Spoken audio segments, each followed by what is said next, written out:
بمخلوقاته الرحيم بأوليائه القائل ألا إن أولياء الله لا خوف عليهم ولا هم يحزنون والصلاة والسلام على سيدنا ومولانا محمد المبعوث رحمة للعالمين القائل خير ما قالته العرب لا إله إلا الله وكلما عد الله باطل وزاد العارفون وهو الآن على ما عليه كان لقد جاء وقتي وأصبح عدوي يحبني وأحبه وأدخل في كل بيت يسلمون علي وأسلم عليهم فنقول لكم نزف إليكم السلام سلام أبي مدين شعيب سيدي بوندر من تلمسان إليكم وإلى سيد الهواري صاحب هذه البلاد فالسلام عليكم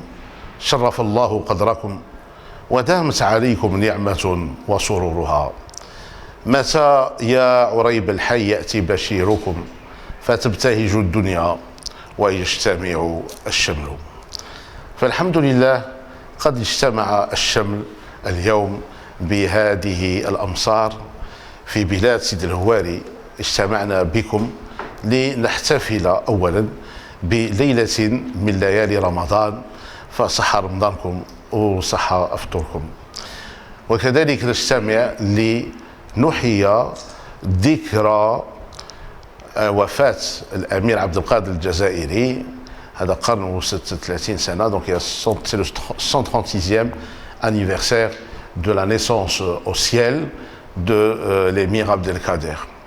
Alors l'émir Abdelkader, bien sûr, on le connaît comme le fondateur de l'État algérien moderne, on le connaît aussi comme un homme qui a résisté à la colonisation, mais il est moins connu, quoique maintenant on commence à le connaître, du moins pour le grand public.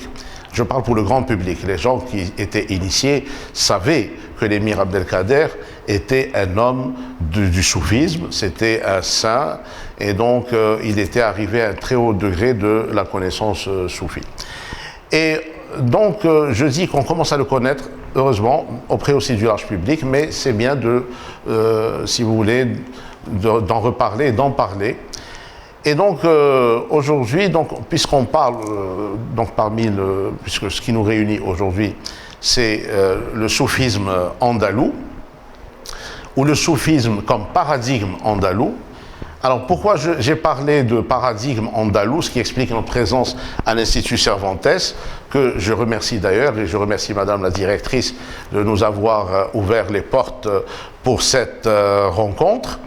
Alors pourquoi andalou? Parce que l'émir Abdelkader, c'était l'élève de Muhyiddin Ibn Arabi.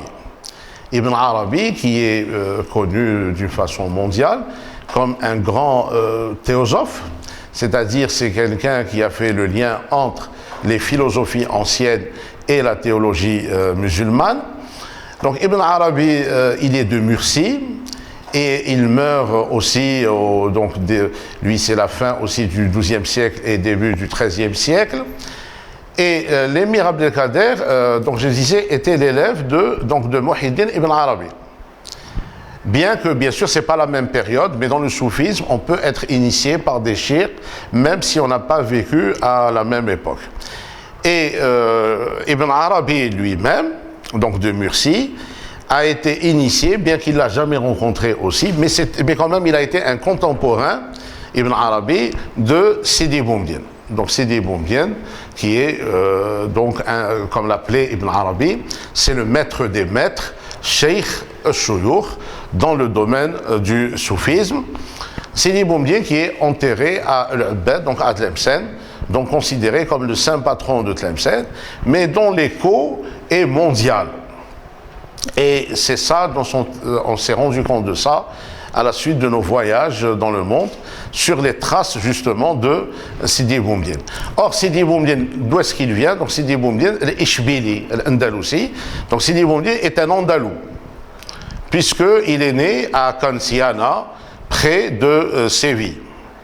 Il est né le 15 novembre 1116 de l'ère commune, et c'est pour ça qu'en 2016, on a célébré avec donc la mairie de Canciana, donc on a célébré le 9e centenaire de la naissance de Sidi Boumediene.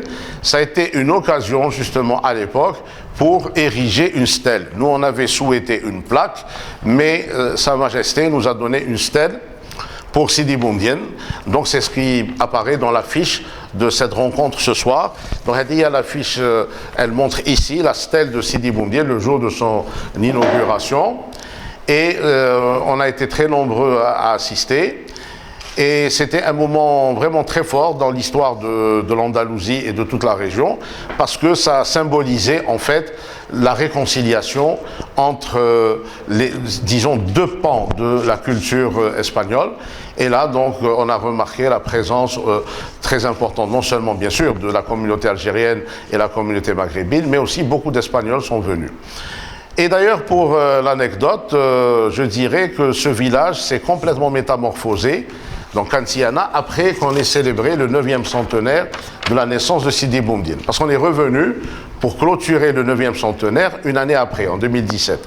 Et là, on n'a pas du tout reconnu notre village, parce qu'il avait complètement changé. Donc ce qui montre que les saints, ils sont toujours vivants, et ils revivifient, bien sûr, toujours les lieux où ils sont passés, même des siècles après leur mort, qui n'est pas une mort en fait, mais qui est une naissance au ciel. Et là donc, vous irez, donc je suis en train de situer le cadre de ma conférence, conférence musicale, donc comme ça a été signalé. Donc vous voyez très bien donc cette silsila qui montre que le soufisme est un paradigme andalou, puisque les deux maîtres dont j'ai parlé, ils sont d'Andalousie, à savoir Muhyiddin Ibn Arabi de Murcie, donc début XIIIe siècle, qui a été le fondateur de la religion de l'amour. Lui-même a été un élève, je disais, de Sidi Boumediene. Donc Sidi Boumediene de Séville, donc plus exactement Canciana. Et l'émir Abdelkader a été un élève de Ibn Arabi.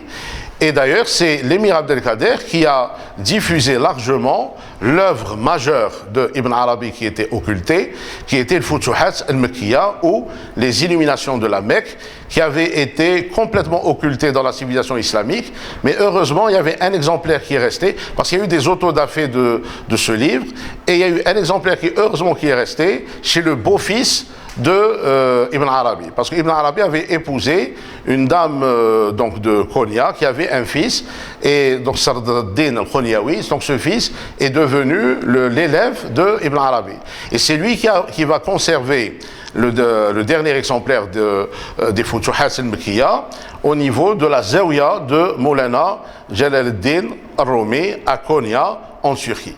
Et donc l'émir Abdelkader, après donc son exil, va choisir de revenir à ce qui a toujours été sa vocation première, c'est-à-dire la spiritualité, le soufisme, et il va consacrer les dernières années de son exil à Damas pour justement faire des commentaires sur le Futuhat al-Makkiya, les illuminations de la Mecque, il les a fait sous la forme d'un ouvrage monumental qui s'appelle les Mawaqif.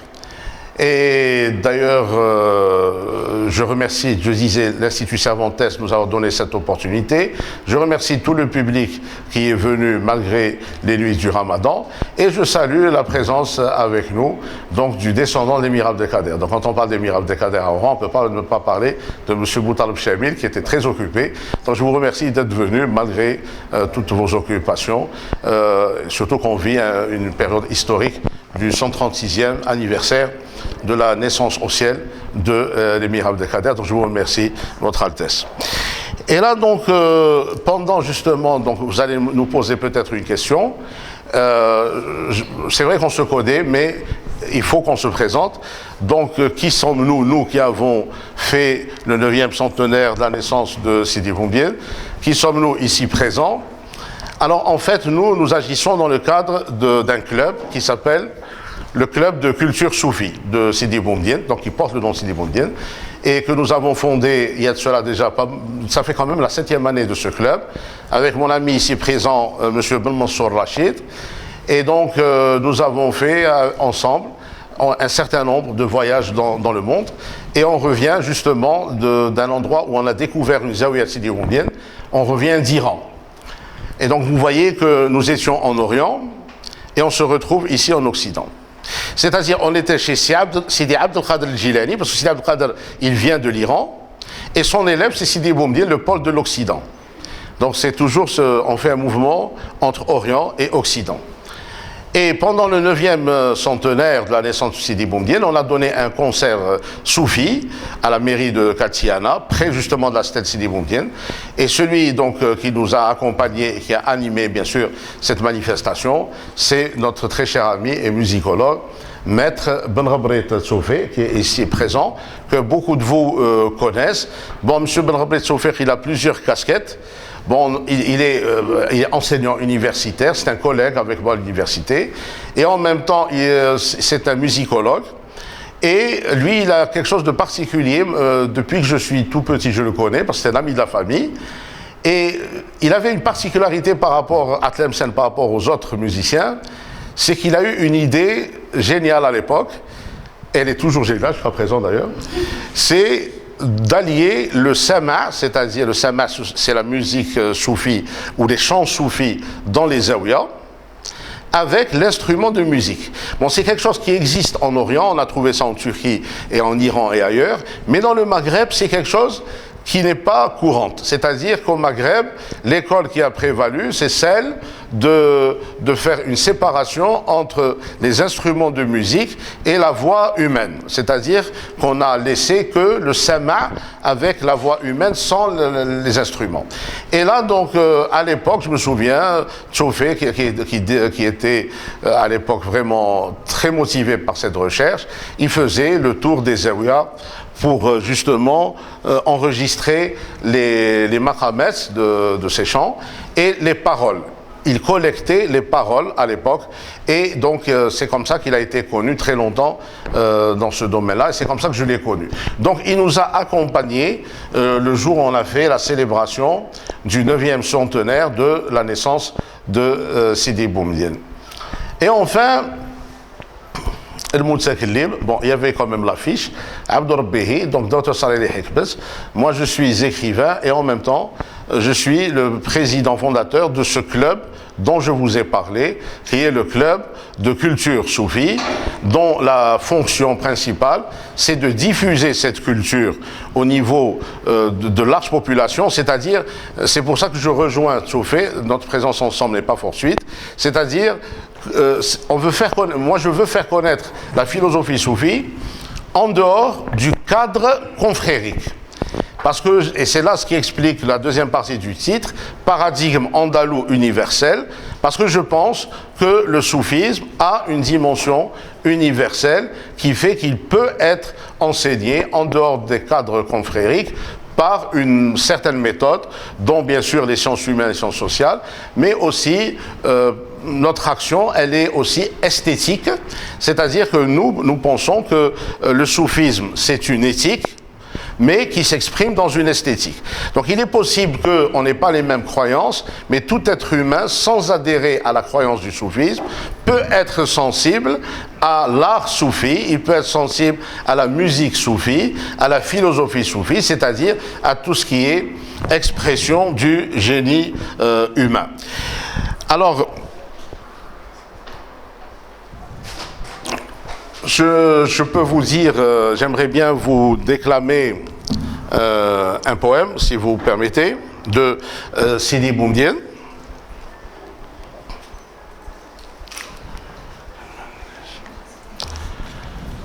Alors, Sidi Boumdienne, c'est ce grand théosophe donc qui a été le maître de Ibn Arabi, donc c'est le premier qui a lancé au Maghreb les jalons de la religion de l'amour.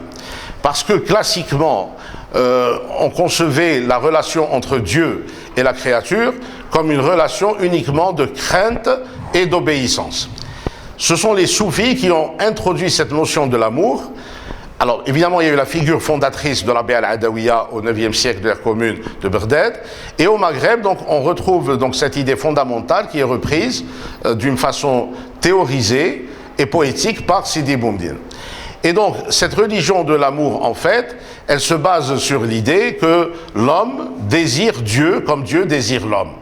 Et au moment où il y a la prise de conscience de ce désir, l'homme souffre parce qu'il doit suivre un cheminement, il doit aller vers Dieu, et ce chemin vers Dieu, il est métaphorisé justement par le voyage. C'est pour ça que le voyage devient important dans le soufisme, appelé siyaha, appelé errance.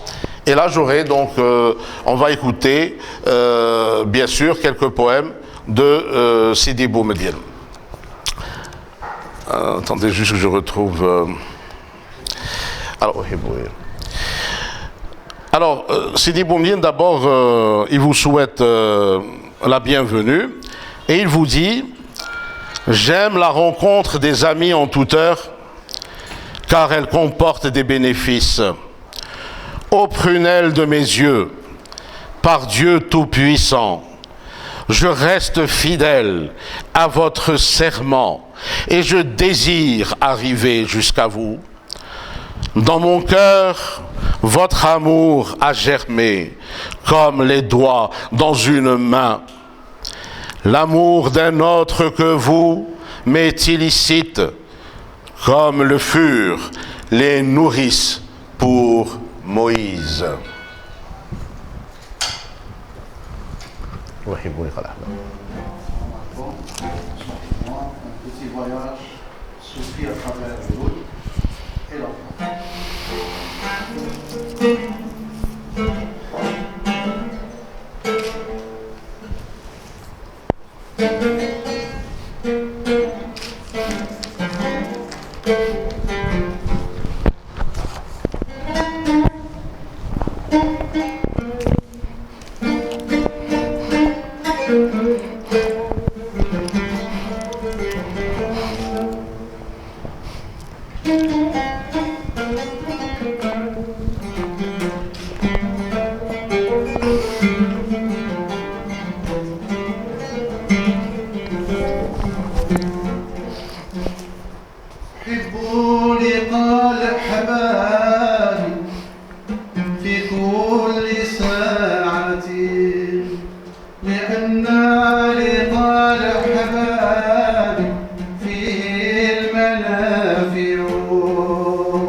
لقد نبتت في القلب منكم محبة كما نبتت في الراحتين الأصابع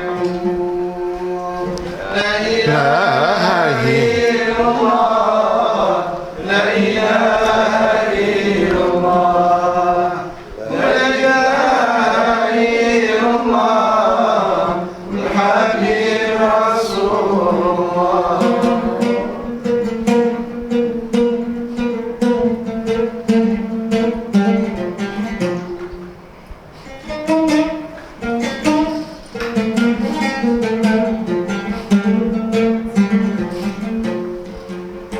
حرام على قلبي محبة غيركم كما حرمت عن موسى تلك المراضع لا إله إلا الله لا إله إلا الله لا إله إلا الله الحبيب رسول الله لا إله إلا الله لا إله إلا الله لا إله إلا الله يا الله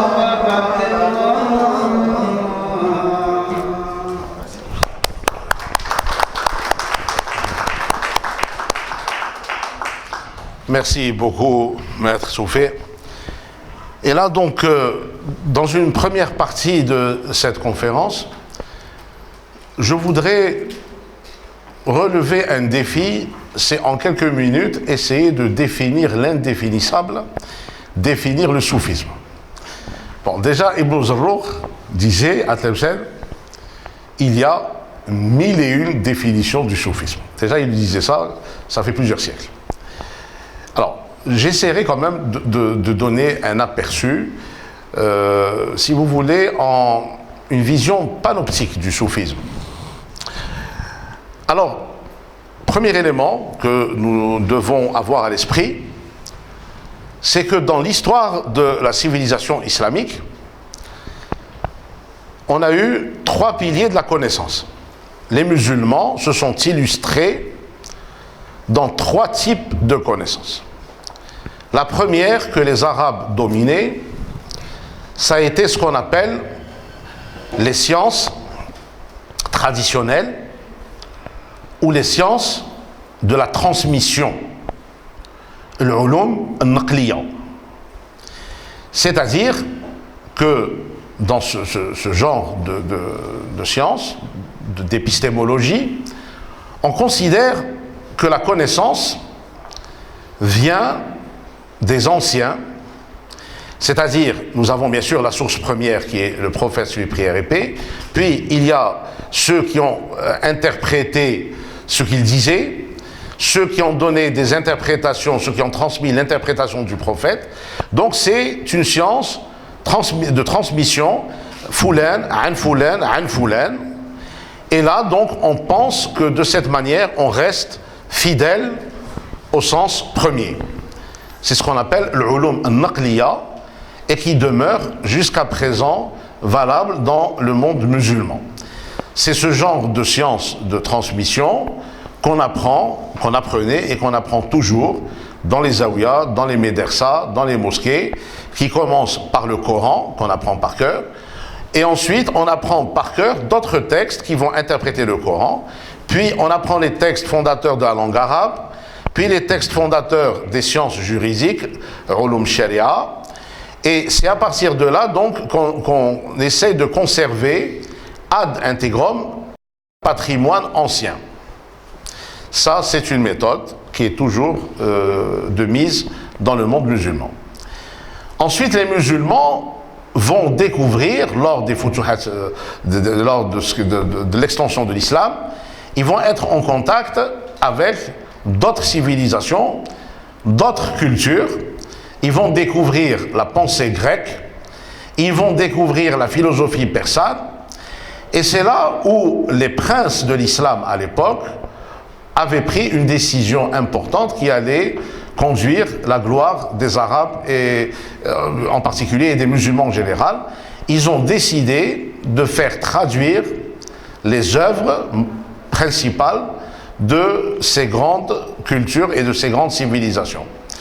C'est comme ça qu'ils ont commencé à traduire, par exemple, la pensée, les livres de Platon. Ils ont commencé à traduire aussi les livres d'Aristote, quoique plus tardivement. Et c'est à partir de là qu'il y a eu donc l'apparition d'un nouvel épistémé de l'islam, qui a commencé dès le IIIe siècle de l'Hégire. C'était la raison. Auprès des Grecs, les Arabes ont découvert qu'on pouvait apprendre des choses, qu'on pouvait comprendre par un système de raisonnement logique qu'ils ont appris chez les Grecs. Ça a donné lieu à ce qu'on appelle l'ulum al-aqliya, les sciences rationnelles, où les Arabes ont été très forts, en particulier les musulmans en général, parce qu'on peut être musulman et non arabe. D'ailleurs, on revient de l'Iran, donc on a bien vu ça. Et on a appliqué cette connaissance rationnelle, y compris sur les textes religieux. Ce qui a donné l'école des Mu'tazilites. Et très vite, il y a eu un clash entre les tenants de l'école traditionnelle des sciences de la transmission et les tenants de la nouvelle école, c'est-à-dire l'école rationnelle. Les princes de l'islam, ils hésitaient toujours.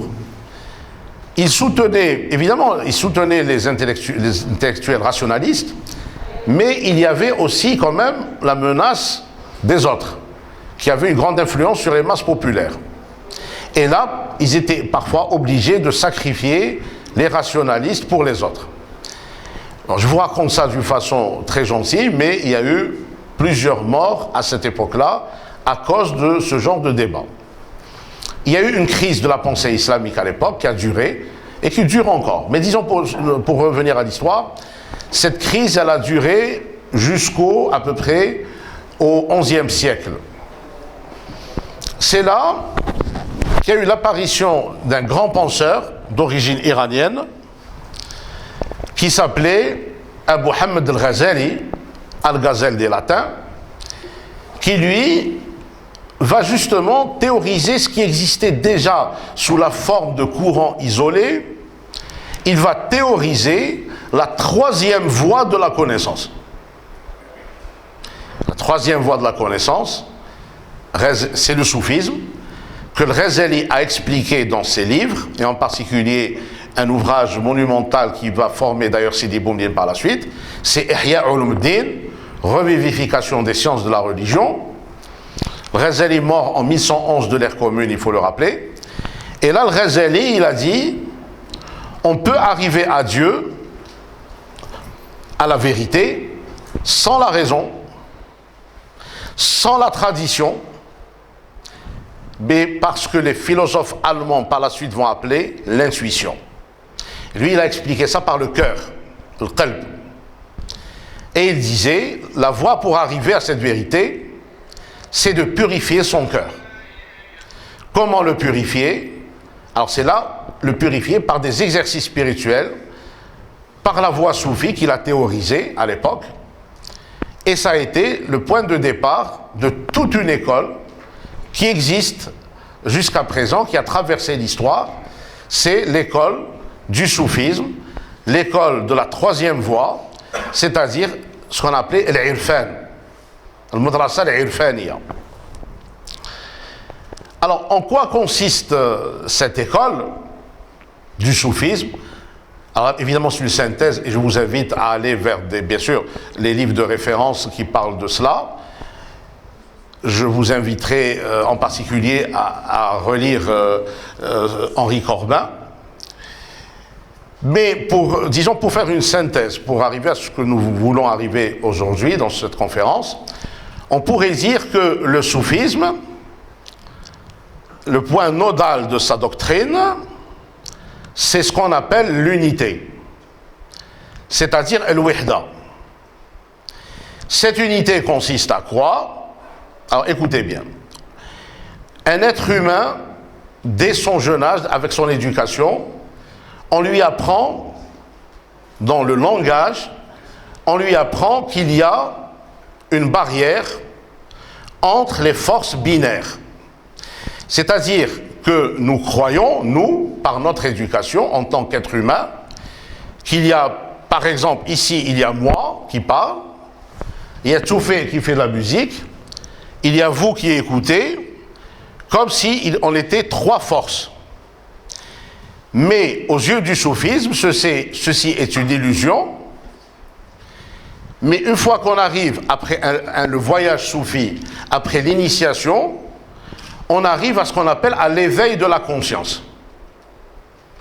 Dans la tradition soufie, ça s'appelle al-Fatah, l'illumination. En réalité, ici, nous sommes un. Il n'y a plus de différence. Alors évidemment, celui qui arrive à cet état de conscience, là on le dit, mais il y a des gens qui vivent ça. Alors ceux qui arrivent à cet état de conscience, vous imaginez bien qu'ils deviennent une autre dimension. Leur être n'est plus l'être limité, contingent, humain, mais ça devient en fait une divinisation. Ils arrivent à l'absolu. Là, ils arrivent à la libération, et là, ils arrivent à ce qu'on appelle le fana, après lequel il y a le baqa. Donc, quand on écoute ce discours du soufisme, ceux qui ont une certaine culture religieuse ou philosophique, ils vont penser à d'autres traditions. C'est ce qui nous est arrivé en Iran. On avait avec nous un professeur français de philosophie qui s'était spécialisé dans le taoïsme. Il avait fait la philosophie hindoue. Quand j'ai commencé à expliquer à nos ésotouristes ce qu'était le soufisme, il a été subjugué, il a été très étonné. Il m'a dit c'est la même chose que le taoïsme.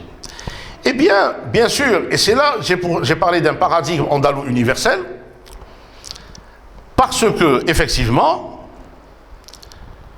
toutes les religions du monde, pas seulement la religion abrahamique, parce que le christianisme, l'islam et le judaïsme, c'est une seule religion. Mais je parle des autres religions qui ont précédé l'hindouisme, qui ont précédé tout le monothéisme. Il faut remonter aux philosophies anciennes. Donc toutes les religions, elles ont deux parties. Et il y a une partie exotérique de la loi qui est sociale, mais il y a une partie spirituelle qui est commune à toutes les religions. Et cette partie de l'esprit, la partie la plus subtile du religieux, latif, eh bien, c'est la mystique. Et la mystique va prendre des noms différents selon les traditions. Dans le christianisme, c'est l'église charismatique. Dans le judaïsme, c'est la Kabbale. Dans l'islam, c'est le soufisme. Ce cheminement, ce voyage vers l'unité, cette initiation, elle est de l'ordre de l'intime, ce qu'il y a de plus profond dans l'être humain.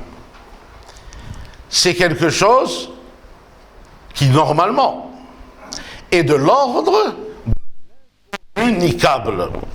C'est quelque chose qu'on ne peut pas dire, on ne peut pas le communiquer à autrui. Or, il faut bien que ça soit communiqué pour que cette sagesse arrive jusqu'à nous, patrimoine de l'humanité. Eh bien, les soufis, pour enseigner cette science, comme les autres mystiques des autres religions, ils vont utiliser des instruments, des méthodes qui sont propres à ce genre de message. Parce que ce qu'il faut bien comprendre, quand je parle de spiritualité, je parle de quelque chose qui n'est pas quantifiable, qui n'est pas observable, qui n'est pas mesurable. C'est-à-dire, on n'a pas un référent comme dans les sciences techniques. Ce sont les sciences de l'esprit. Donc la prose n'a plus sa place. Il n'y a que la poésie qui peut exprimer ce genre d'état. État de la conscience. Et c'est là qu'on retrouve l'importance de la poésie dans toutes les traditions mystiques du monde. Et du soufisme en particulier. Et c'est là où on va retrouver des images poétiques qui sont communes à toutes les mystiques. Alors, il y a une image récurrente qui va être la notion d'abord la notion de l'alchimie, l'alchimia, Parce que dans le soufisme, on transforme le métal de l'être humain en or de l'être divin. C'est une alchimie spirituelle. Nous avons un deuxième thème qui est important, c'est la notion de l'amour, la notion du désir, l'ishq. Et paradoxalement, y compris dans la poésie soufie, on utilise des mots de l'amour humain. Et enfin, le troisième élément qu'on va retrouver dans la poésie mystique en général, et soufie en particulier, nous allons retrouver la notion du voyage. Or, comme je disais tantôt, la vie de Sidi Boumedienne, comme celle de plusieurs soufis, ça a été des voyages. Il est né en Andalousie, puis après, à l'appel spirituel d'un cheikh qu'il n'avait jamais vu avant, Moulay Bouazza, il part sur le Maroc pour étudier. Ensuite, il va vers la Mecque pour justement faire le pèlerinage. Là, il rencontre Sidi Abdel Adel Jilani, l'Iranien. Il devient un maître. Il va enseigner à la fille de Sidi Abdel Adel Jilani, l'El-Lesti de Tlemcen. Et après, il revient en Algérie pour enseigner à Bjaya. Et après Bjaya, il prend la route du Maroc, parce que Sultan Yaoub Mansour voulait faire de lui son cheikh, mais il dira le cheikh ne me verra pas, le roi ne me verra pas, et donc Yaoub Mansour va prendre comme cheikh Sidi Abel Abbas Sebti, le maître de Marrakech, et le cheikh des rois du Maroc, et Sidi Boumedienne donc va s'arrêter à Tlemcen pour finir son voyage sur terre, parce qu'après il va continuer un voyage au-delà de la mort. Puisque sur terre, il va devenir Al-Qutb, à Ain Tabalat, et dans l'au-delà, il est devenu Al-Ghawth, le secours suprême, c'est un titre qui était réservé à Moulana Abdel Adel Jilani. Alors, on va écouter ce que dit Sidi Boumedienne dans cette thématique.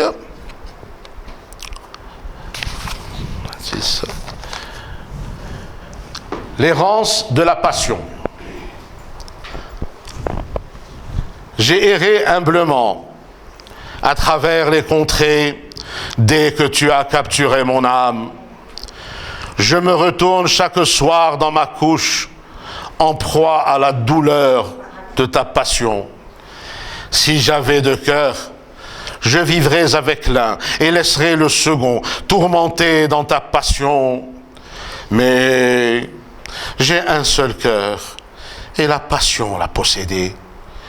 Alors, ni la vie paisible ne m'est possible et ni la mort ne se rapproche. Comme un rossignol dans la main d'un enfant qui l'étreint et qui goûte aux affres de la mort alors que l'enfant joue. Ni l'enfant n'a de raison qui le rende capable de compassion, et ni l'oiseau n'a de plumes qui lui permettent de s'envoler et de partir. Ah, j'ai été surnommé le fou, tellement j'ai souffert de ta passion, et je suis devenu l'exemple que l'on cite dans le quartier. Vous, amants, vous les amants, je vous conjure, mourrez d'amour, comme Qais est mort sous le supplice de l'abandon.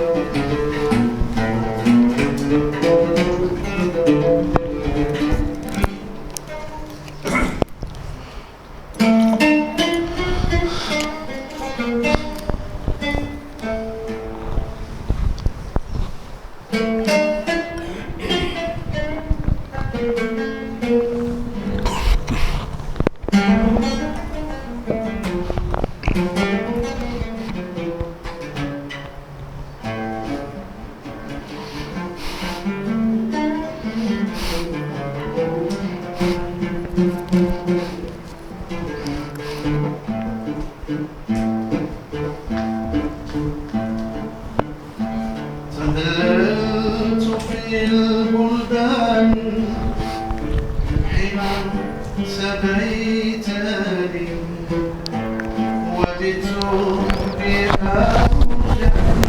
بأوجعي الهوى تظلم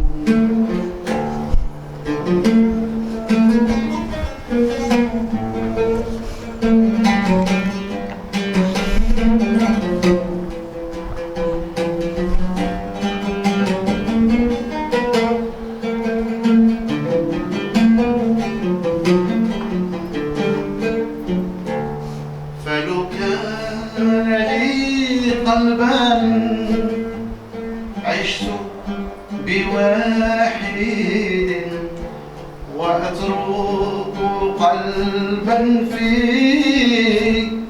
هواك يعذب ولكن لي قلبا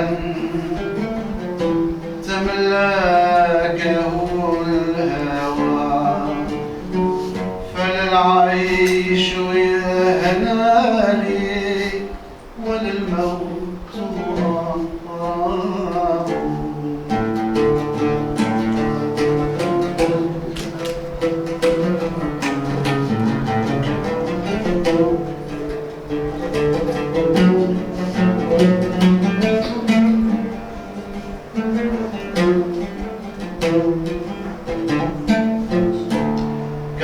كعصفورة في كف في طفل يبوها تذوق سياق الموت والطفل يلعب فلا الطفل ذو عقل يحن لما بها ولا الطير ذو ريش يطير فيذهب تسميت بالمجنون من آلم الهوى وصارت بي الأمثال في الحي تضرب فيا معشر العشاق موتوا صبابة كما مات بالهجران قيس معذب القلب اللي يهواكم عمره ما يرتاح القلب اللي يهواكم عمره ما يرتاح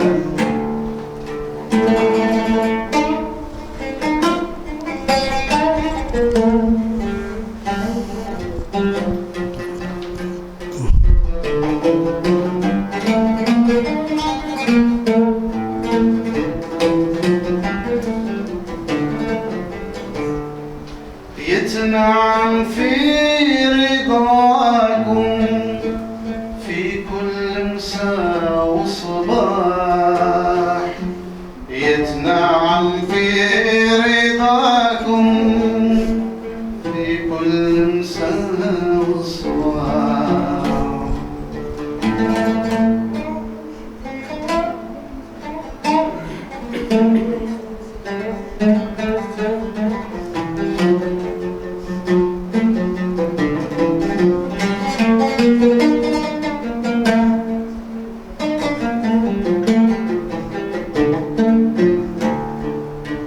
يا محلام القاكم عسى الجبال ويا محلى ملقاكم فوق عسى الجبال والله ما ننساكم يا سادتي الميلاد والله ما ننساكم يا سادتي الميلاد يا من صابياكم وتداوي الجراح يا من صابياكم وتداوي الجراح.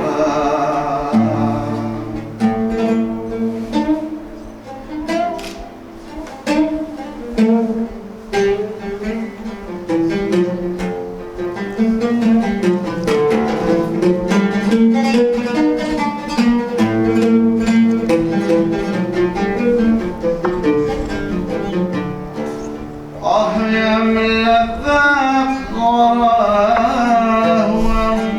عيش إلا مزاح يا من لذات هواه عيش إلا مزاح والله ما ننساكم يا سادتي الملاح والله ما ننساكم يا سادتي الملاح يا سادتي الملاح يا سادتي الملاح.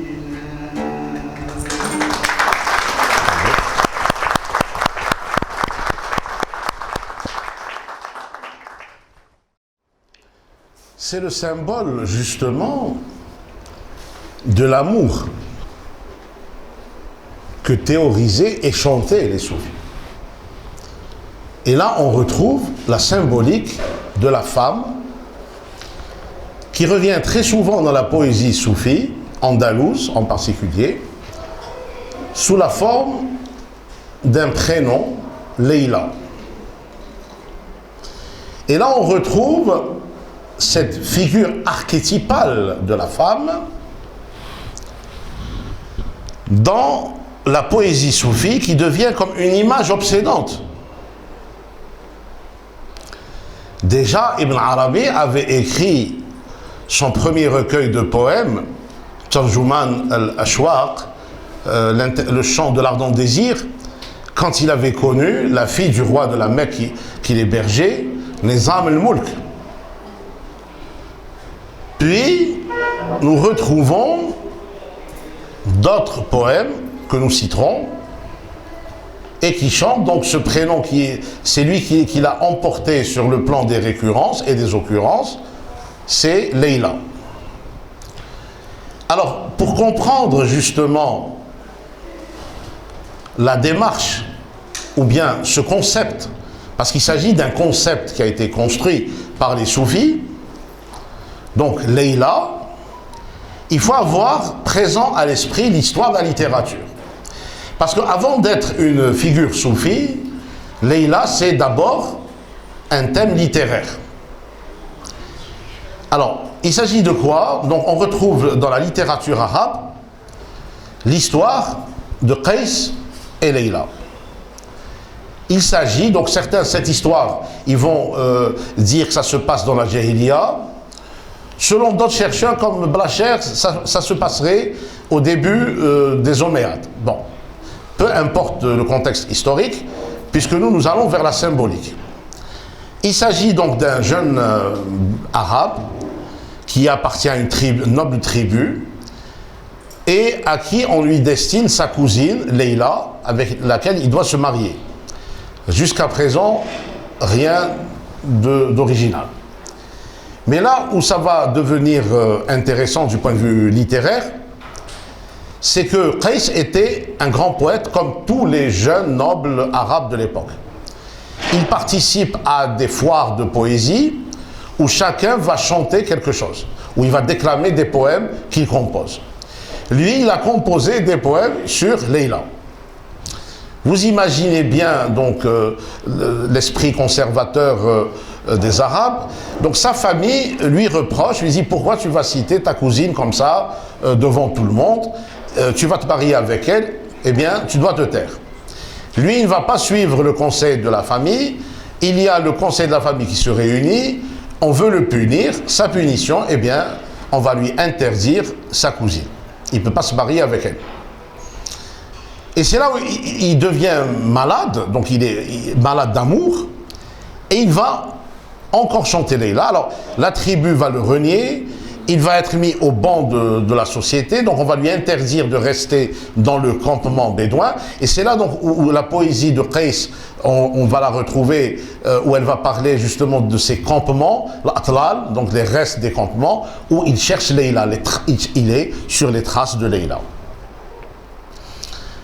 Et là où, au point de vue littérature, ça devient intéressant, ce qui frappe dans cette histoire, c'est qu'un jour, Leïla l'attend et elle lui dit « Écoute, je suis à toi ». Mais c'est là où Qais va refuser et il va dire donc quelque chose qui va inspirer des soufis et des philosophes. Il va lui dire « Je n'aime pas Leïla, j'aime l'amour de Leïla ».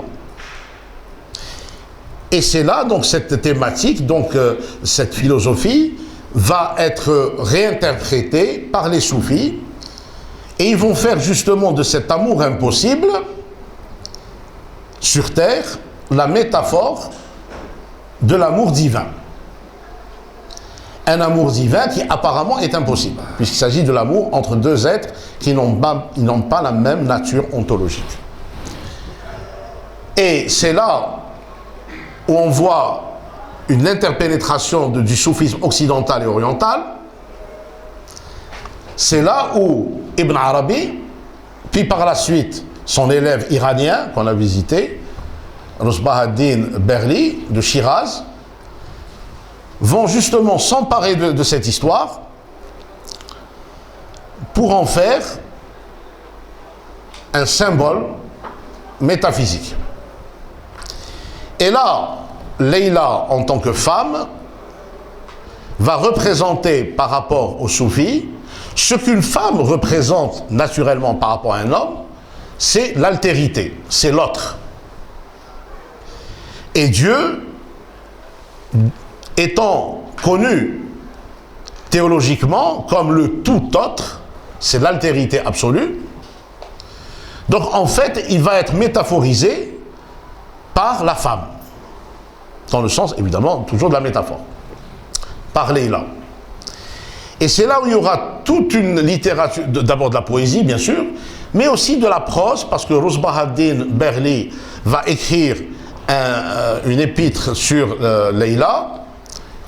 Il va donner la théorie, où il explique en fait que le cheminant, ce qu'il désire au fond de lui-même, c'est justement d'arriver à l'objet de son désir, en partant, bien sûr, parce qu'il faut partir de ce qu'on a entre les mains, c'est-à-dire l'amour humain, mais ça c'est pour justement, pour expliquer, parce que j'ai dit que le soufisme c'est de l'indicible, alors comment expliquer l'indicible aux gens en partant du disciple, de ce qu'on connaît.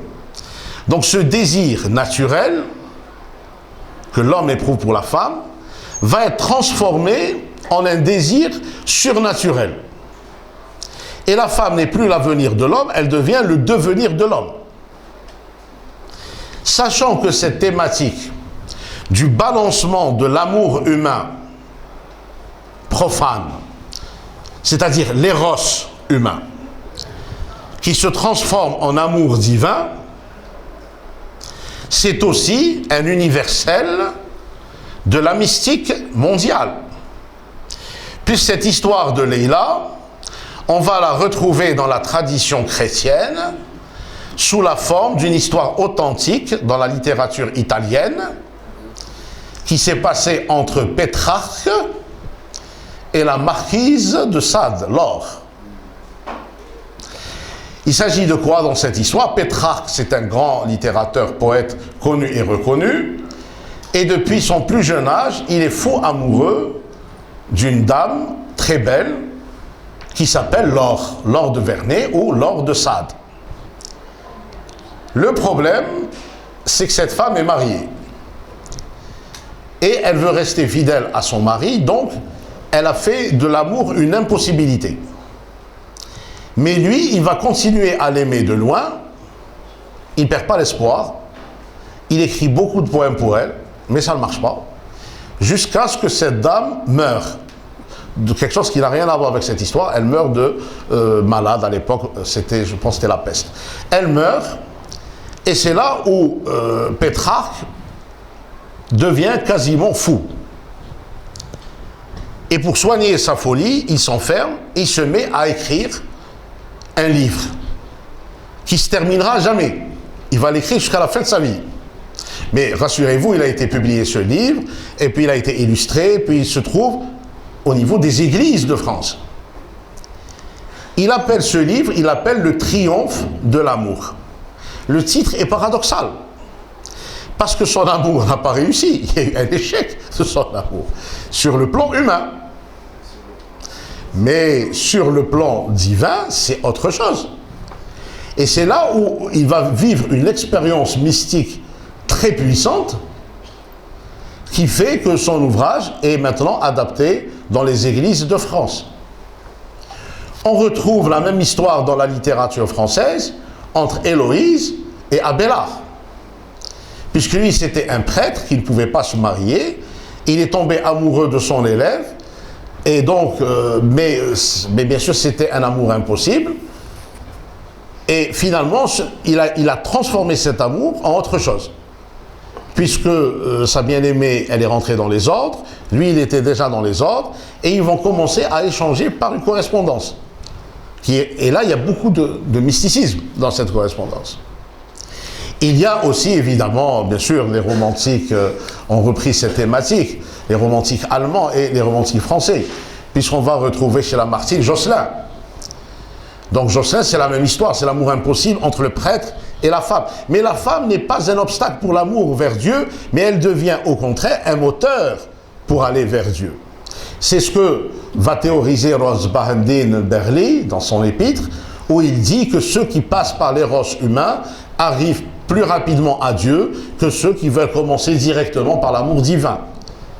Et la vie d'Arbi al-Adawiya, elle a aussi illustré cela.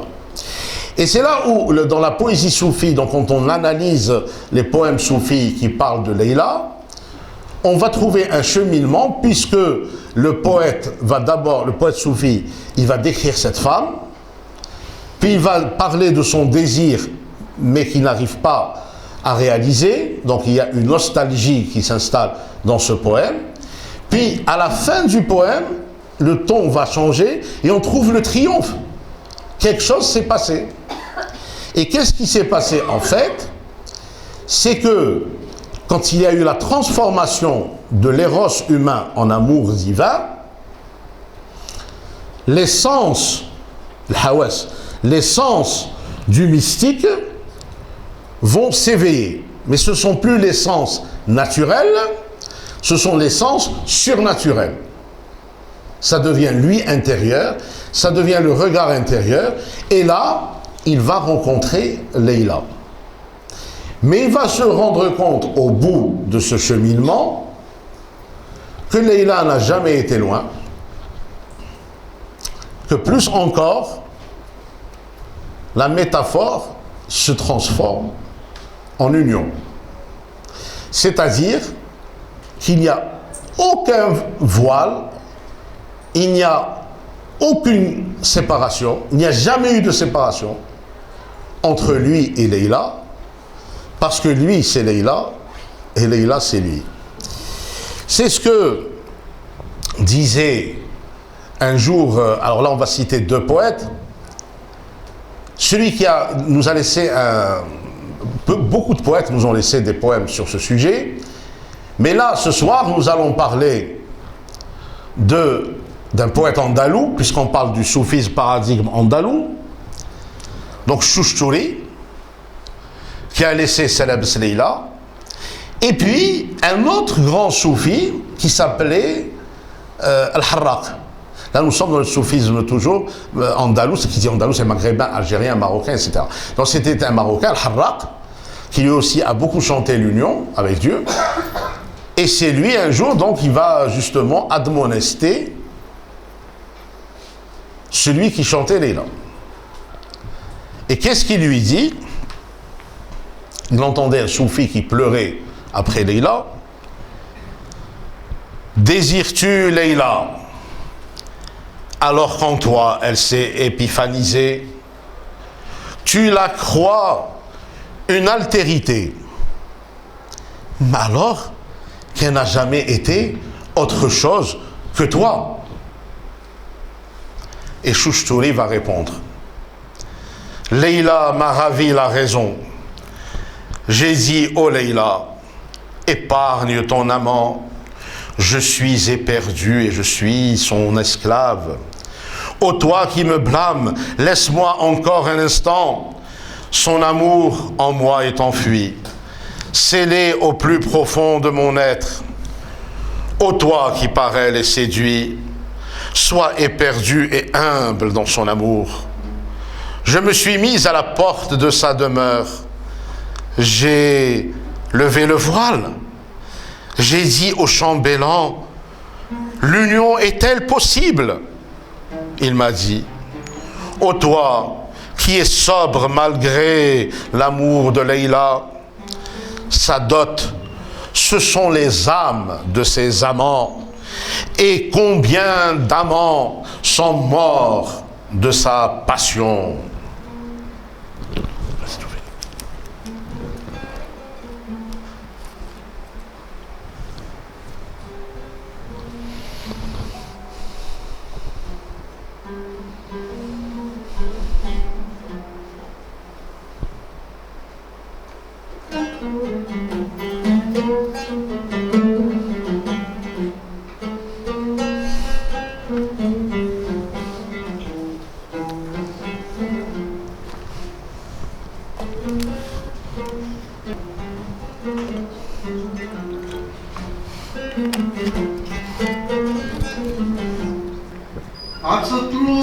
أتطلبوا ليلى ليلى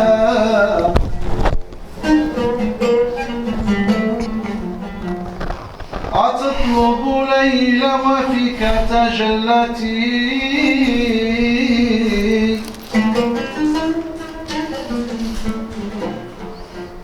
وتحسبها غيرك ليست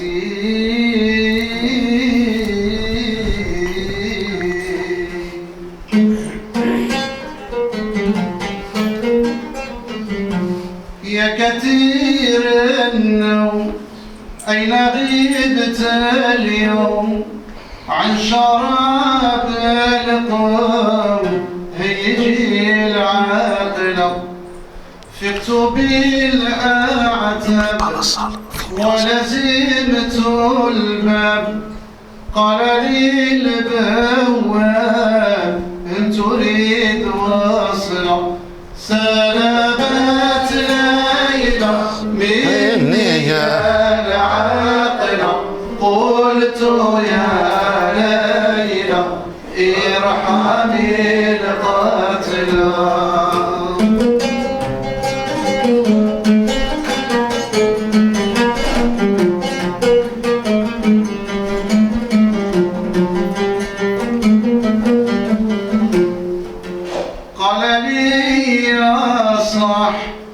مهرها الأرواح كم محب راح في هوى ليلى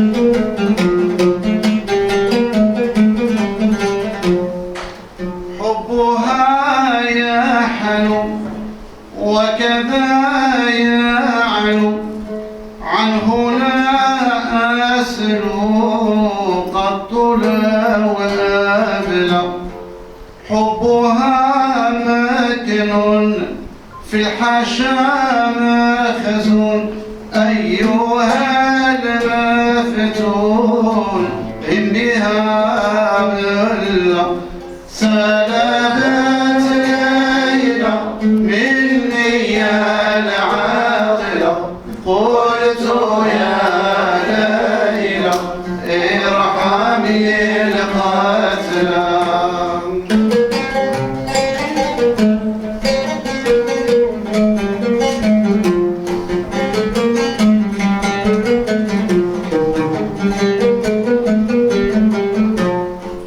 صلاة دايم غشايا بالقاسم من بني هاشم سيد الرسل سلامت ليلى مني يا العاقلة قلت يا ليلى ارحمي القتلى قلت يا ليلى ارحمي القتلى قلت يا ليلى ارحمي القتلى.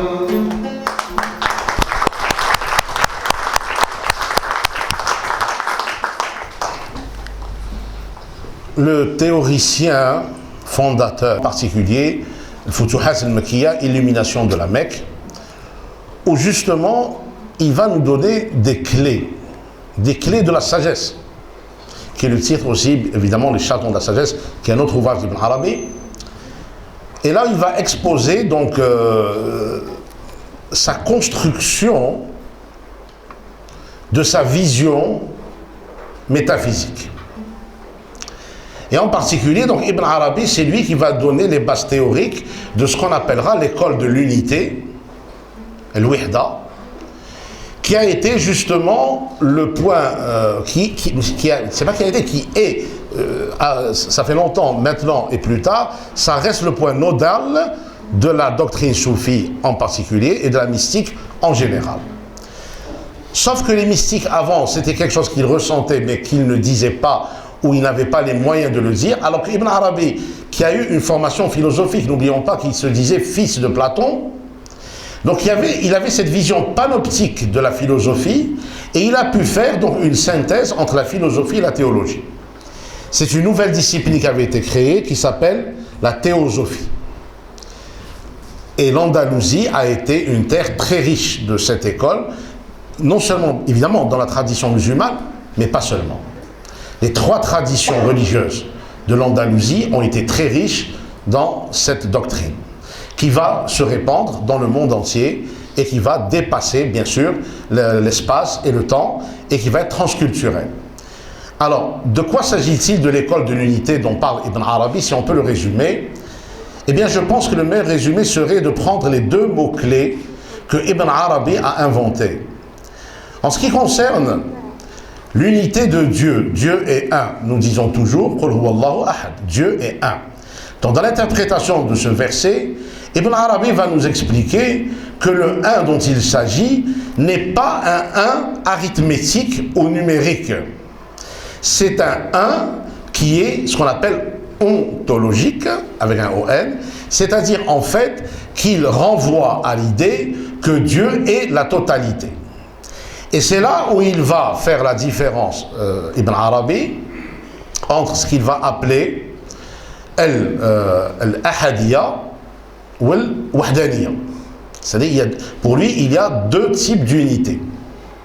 Il y a une unité absolue de Dieu, c'est l'essence de Dieu, al-das al-ilahiyya, qui, elle est insondable, elle est invisible, elle est ineffable, on ne peut pas la voir, elle est essence, elle est l'inconnu, et elle, il n'y a pas d'autre essence que cette essence.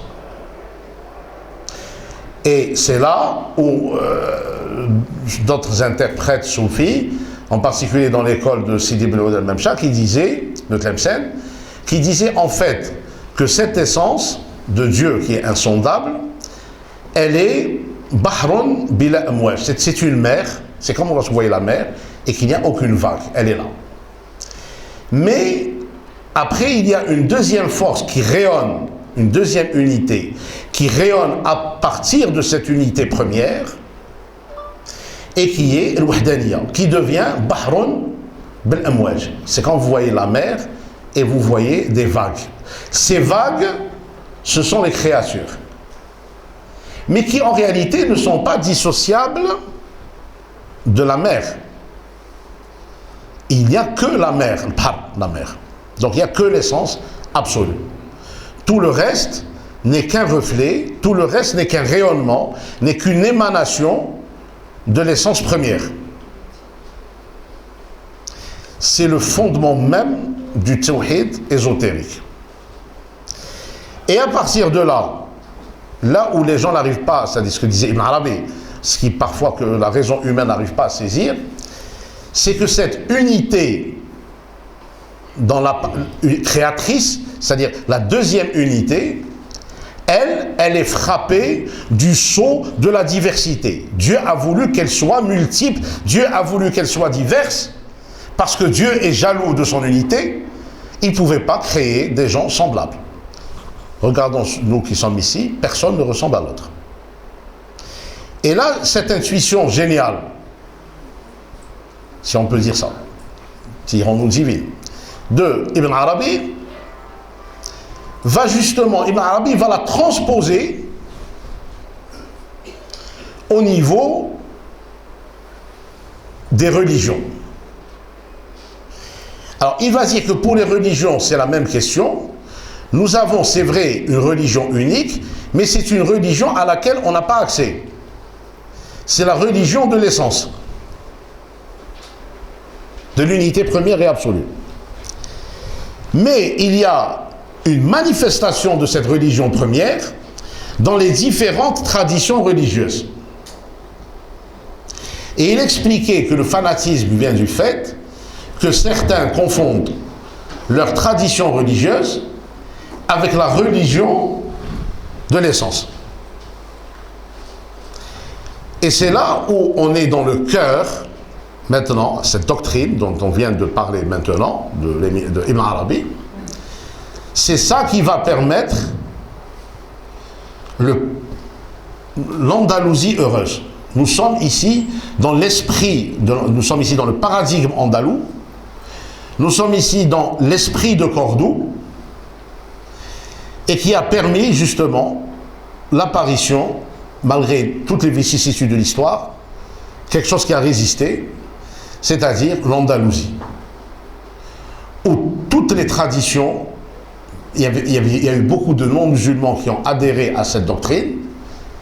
C'est parce que eux-mêmes, ils l'avaient dans leur propre tradition. Et le génie de Ibn Arabi, justement, ça a été de faire la synthèse entre plusieurs courants de pensée qu'il connaissait. Parce que cette pensée, cette forme de pensée, on va la retrouver chez Plotin, on va la retrouver chez Platon, et on va la retrouver dans la mystique rhénane, chez Maître Eckhart.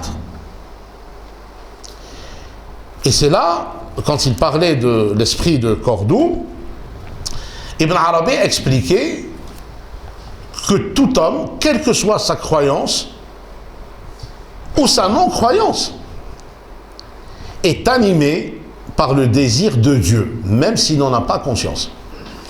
Toute croyance va vers Dieu. Et il expliquait justement dans ses ouvrages, il disait que même celui que tu crois idolâtre, eh bien, essaye de le comprendre, essaye de voir qu'il est en train de cheminer vers cette lumière. Et cet esprit de Cordoue, Ibn Arabi va le synthétiser dans un célèbre poème qui est devenu, d'ailleurs ce poème est inscrit maintenant sur le fronton de l'UNESCO.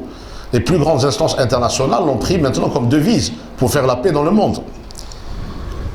Il disait: avant ce jour, je reniais mon ami quand sa religion n'était pas proche de la mienne. Et maintenant, mon cœur est capable de toute forme, pâturage pour les gazelles, couvent pour les moines, temple pour les idoles, Kaaba du pèlerin, table de la Torah, livre du Coran, ma religion est celle de l'amour. Où que se dirigent ces montures, l'amour est ma religion et ma foi.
Alors nous arrivons maintenant au troisième élève, le Futuhat al-Makkiyya, à prix d'or. Et il a fait éditer, il a commencé par éditer ce livre, c'est grâce à l'émir qu'on peut accéder à ce livre maintenant, avec ses propres deniers. Puis, ça ne lui a pas suffi, il a consacré la fin de sa vie à commenter les Futuhat al-Makkiyya. Et ça a été repris dans son ouvrage monumental qui s'appelle Les Mawaqif, ou les actes spirituels. Et dans les Mawaqif, justement, l'émir Abdelkader, il va reprendre dans plusieurs Mawaqif, parmi lesquels vous avez le Mawaqif 100, où il va reprendre justement l'idée que même ceux qui disent qu'ils adorent autre chose que Dieu, dans la réalité, fil haqiqa, ils adorent Dieu. Parce que dans la réalité, il n'y a pas autre chose que Dieu. C'est le sens profond, c'est le sens du tawhid. Le sens profond du tawhid, de la ilaha illallah. Que veut dire la ilaha illallah? Donc c'est là qu'il y a un tawhid, donc il y a plusieurs degrés dans le tawhid, c'est une pédagogie. Et c'est quelque chose qu'on n'enseigne plus, parce qu'on s'est trop intéressé aux sciences juridiques dans l'islam, et on a oublié les sciences de l'esprit. Autrefois, on apprenait ça, on apprenait qu'est-ce que c'était que le tawhid. Et le tawhid, donc, passait par plusieurs degrés, donc il y avait un enseignement qui était adapté pour les enfants, puis on allait jusqu'à la maturité pour arriver justement à cette profondeur du tawhid, qui est le fait de savoir, pas seulement de savoir et pas seulement de croire, mais de voir qu'il n'y a dans le monde pas autre chose que Dieu. Donc non seulement il y a une seule religion, mais c'est qu'en plus de ça, tout ce qu'on croit binaire n'est qu'une illusion, c'est un artefact, et que la réalité, elle est une. Et d'ailleurs, dans les Mawaqif que je vous ai cités, il y a dans l'introduction de ces Mawaqif, l'émir donne le ton. Il nous fait un pacte de lecture. Il nous donne un poème métaphysique, où il dit, dans un état de conscience transcendantale, أنا حق أنا خلق أنا عبد أنا رب أنا عرش أنا فرش أنا نار أنا خلد أنا ماء أنا نار وهو أنا خلد أنا كم أنا كيف أنا فقد أنا وجد أنا وصل أنا فصل أنا قرب أنا بعد أنا ذات أنا وصف أنا قبل أنا بعد أنا كون ذاك كوني أنا وحدي أنا فرد لا شك أني مجبور وجابرني مجبور. Alors, il faut que je vous explique quelque chose. Vas-y. Hikmet, on a dit, cela fait très très longtemps qu'il me parle à buste et me dit pourquoi ne pas chanter un poème soufi en français. Et moi, dans ma tête, si c'est une chanson française, on la chante en français, si c'est en arabe, on la chante en arabe. Cela fait vraiment très très longtemps qu'il me le demande. On va l'essayer ce soir pour la première fois. On va chanter en français. Je suis Dieu, je suis créature.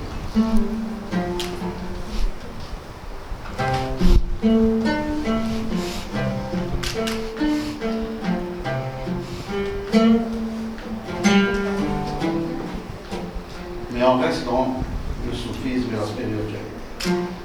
Je suis Dieu, je suis créature, je suis Seigneur, je suis serviteur, je suis Dieu, je suis créature. Seigneur, je suis serviteur. Je suis le trône, je suis la nappe qu'on piétine, je suis l'enfer et je suis l'éternité bienheureuse. Je suis l'eau, je suis le feu, je suis l'air et la terre, je suis l'eau, je suis le feu, je suis l'air et la terre, je suis le combien et je suis le comment. Je suis la présence et l'absence. Je suis l'essence et l'attribut. Je suis la proximité et l'éloignement. Tout être est mon être. Je suis le seul. Tout être est mon être. Je suis l'unique. Je suis Dieu. Je suis créature. Je suis Seigneur. Je suis serviteur.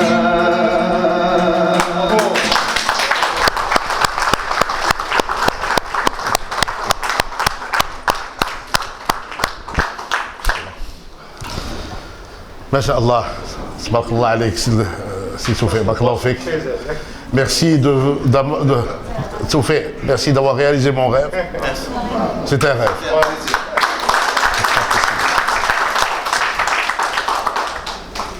Au-delà des langues, il y a le langage. Et dans le soufisme, on est dans le langage du cœur.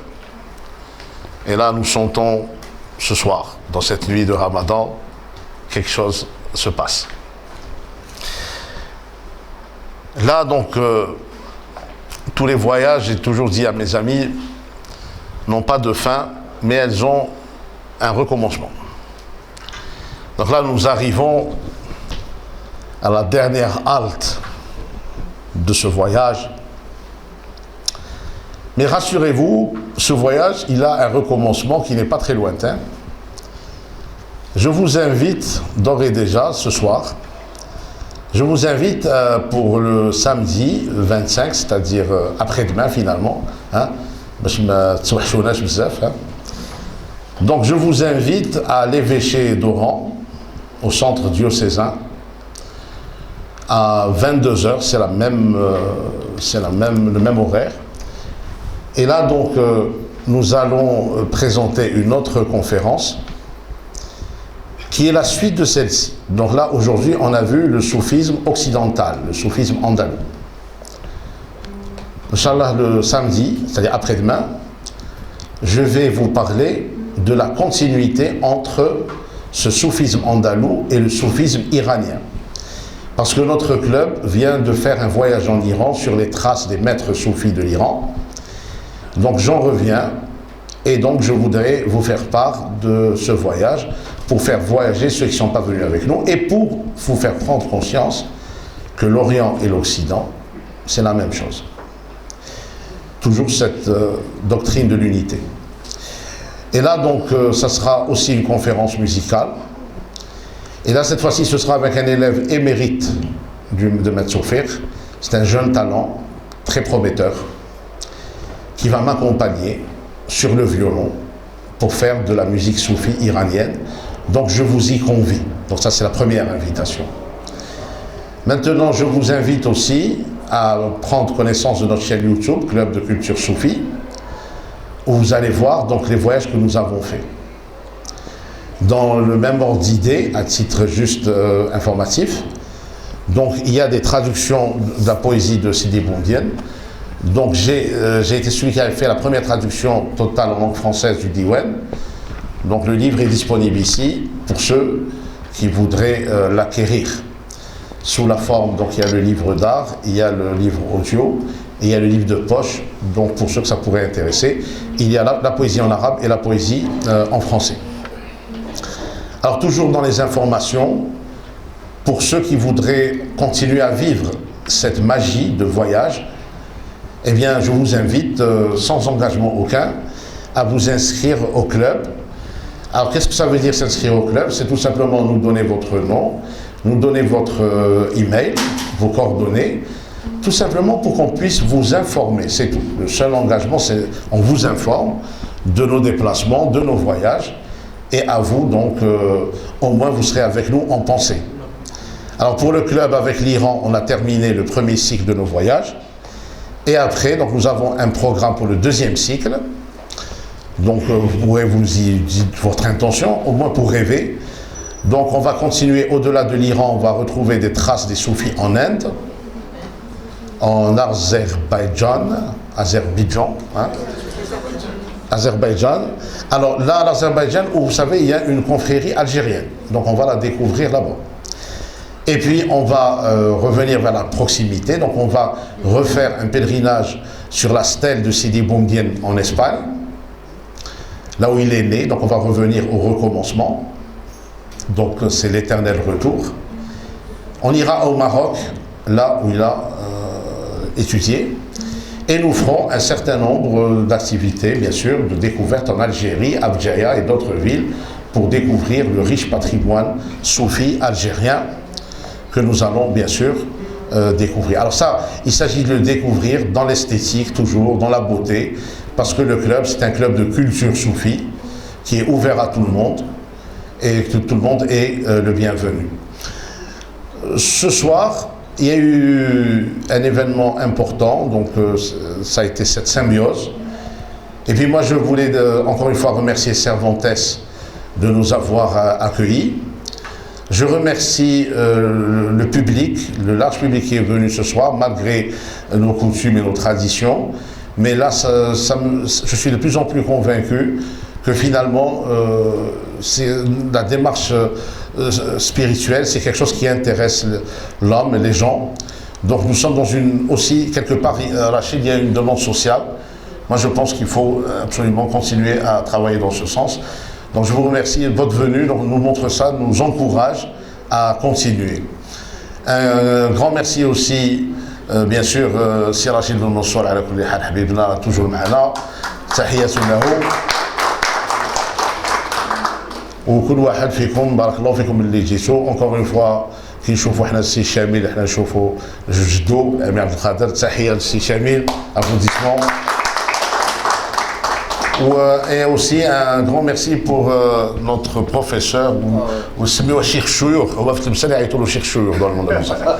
هو سميتو فيه بن غريب. بارك الله فيك, بارك الله عليك. Et je le remercie parce que Sitoufé, aujourd'hui, il a montré sur le plan pratique un lien que peut-être les gens n'arrivent pas, dans l'apparence on ne le voit pas très bien. Les apparences sont souvent trompeuses. C'est-à-dire qu'on ne voit pas très bien le lien entre la mystique qui quelque part renvoie à la religion et la musique. Or, la mystique et la musique c'est la même chose, beaucoup de points communs, parce que c'est le sama. Ce que vous avez entendu c'est le sama, c'est lui. Or, la mystique c'est quoi? C'est lui. C'est lui intérieur pour justement arriver à l'invisible, à ce que les sens ne perçoivent pas. Et donc, c'est la même chose. Deuxièmement, la mystique, tout ce que je vous ai raconté, c'est quelque chose qu'on ressent. C'est pas quelque chose qu'on palpe. C'est de l'émotion, c'est du sentiment. Et la musique, c'est quoi? C'est aussi du sentiment. Le chanteur exprime ce qu'il ressent. Aussi la gratuité, parce qu'il n'y a pas d'utilité dans la mystique. La mystique n'a pas de justification sociale. La mystique, elle est elle-même sa justification, comme la musique. Un chanteur, quand il chante, d'abord, il exprime son sentiment. Après, il y a la réaction évidemment de ceux qui entendent. Aussi, il y a aussi un point commun important, c'est que l'émotion du musicien, comme celle du mystique, elle vient de l'unité. Le mystique, il cherche l'unité entre l'amour, l'amant et l'aimé, et le musicien, il cherche l'unité entre l'objet, qui est son luth, lui-même, son être, et son chant. Et d'ailleurs, j'ai été très frappé quand on venait avant, il m'a dit, Tsoufé, le luth va parler. Et c'est vrai, c'est exactement cette unité. Et finalement, c'est Tsoufé, en tant que musicien, tu nous as rendu un grand service au mystique, parce que c'est grâce à la musique que la mystique peut être sociale, que la mystique peut être conviviale. Encore une fois, merci beaucoup, Sidi Tawfiq. Tabarakallah alayk. Tahiyya Sidi Tawfiq. والآن on finit en musique. C'est à toi, Tawfiq. À toi le plaisir de nous donner ce que tu veux. Un dernier texte de Sidi Bouandine. Et on enchaîne avec un autre caprice de Rufani Hikmet. Sa chanson fétiche, Jout al-Mahdi. Voilà. Peut-être un petit peu de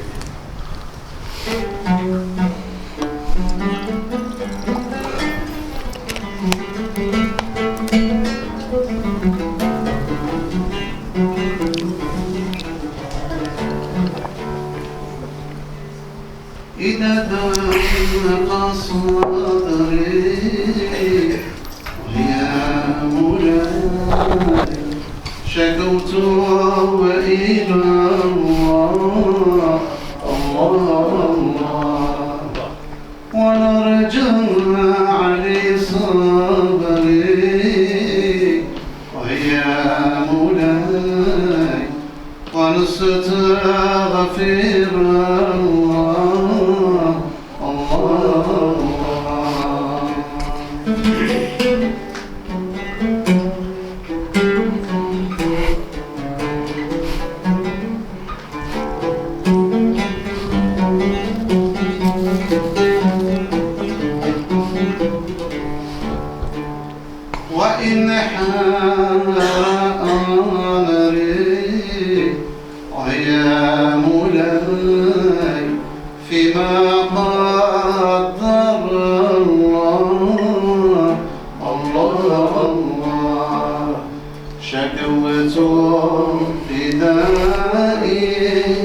Oh yeah.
مر العمر وولى يا مولاي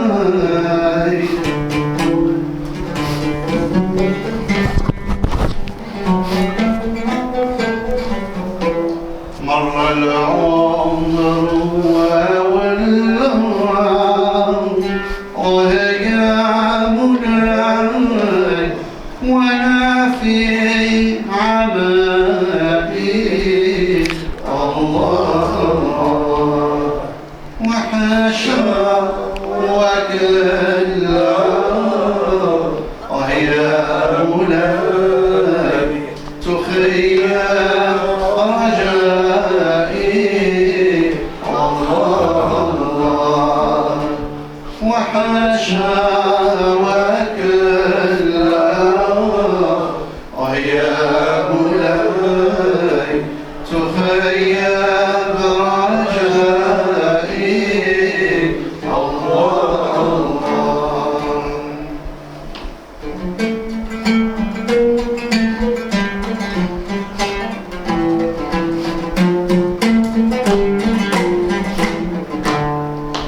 جلتار المعاني وفهم لي طولا ما تنطق الأواني إلا بما سكن لا إله إلا الله لا إله إلا الله لا إله إلا الله حياتي رسول الله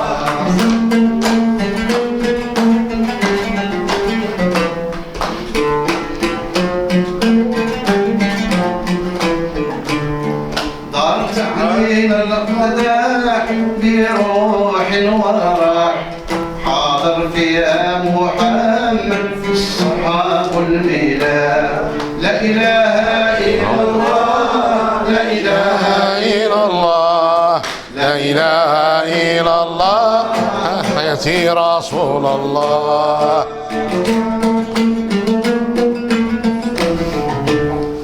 وانا حبي في داري رماه بعيد سعل فوق المنار الذي ما تريد لا إله إلا الله لا إله إلا الله لا إله إلا الله حياتي رسول الله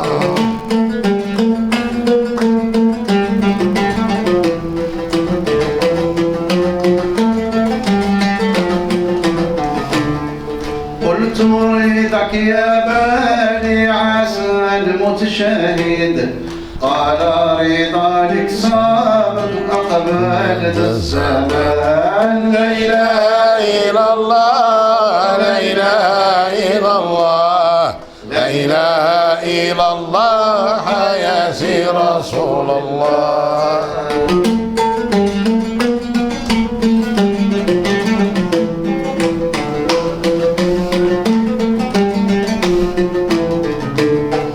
أنا سيدي عندي طبيب ويداويني بدواء سيدي محمد الحبيب مولاي رسول الله لا إله إلا الله لا إله إلا الله لا إله إلا الله حياتي رسول الله يا مالح الدلال يا مهجة الجواب فاتح فلا تبالي فغطى بالهوى لا إله إلا الله لا إله إلا الله لا إله إلا الله حياتي رسول الله لا إله إلا الله لا إله إلا الله لا إله إلا الله حياتي رسول الله وانا رقد في منامي وانا رقد في منامي وانا رقد في منامي وهدى الله داير بيا الله الله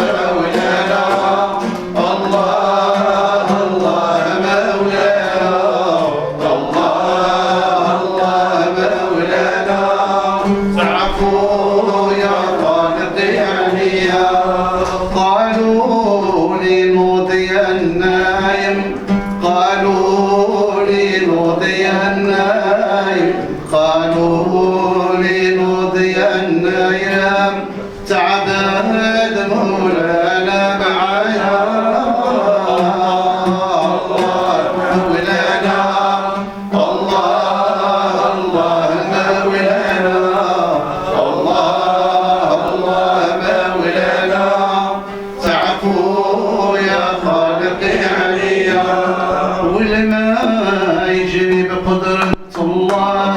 والماء يجري بقدرة الله، الماء يجري بقدرة الله، ويبات صار الليالي. الله الله مولانا، الله الله مولانا، الله الله مولانا، تعفو يا خالقي عليا. قوموا قوموا امدحوا لله يا العاشقين في رسول الله. قوموا قوموا امدحوا لله يا حضرتها في رسول الله. ما في ساعة من ساعات الله يا حضر فيها في رسول الله. صاير مكة والمدينة قولوا لحبيب الله يشفع فينا. قوموا قوموا امدحوا لله يا العاشقين في رسول الله. وهذه ساعة من ساعات الله يحضر فيها نبي رسول الله. صاير مكة والمدينة جبل العرفة يشفع فينا. صاير مكة والمدينة قلبي من حب الله جاي يتعافى. قوموا قوموا ارتاحوا لله يا العاشقين في رسول الله. قوموا قوموا امدحوا لله يا العاشقين في رسول الله. هذه ساعة من ساعات الله يا أحلى فيها في رسول الله. هذه ساعة من ساعات الله يا أحلى فيها في رسول الله. يا العاشقين في رسول الله. هذه ساعة من ساعات الله يا أحلى فيها في رسول الله. وهذه ساعة من ساعات الله يا أحلى فيها في رسول الله.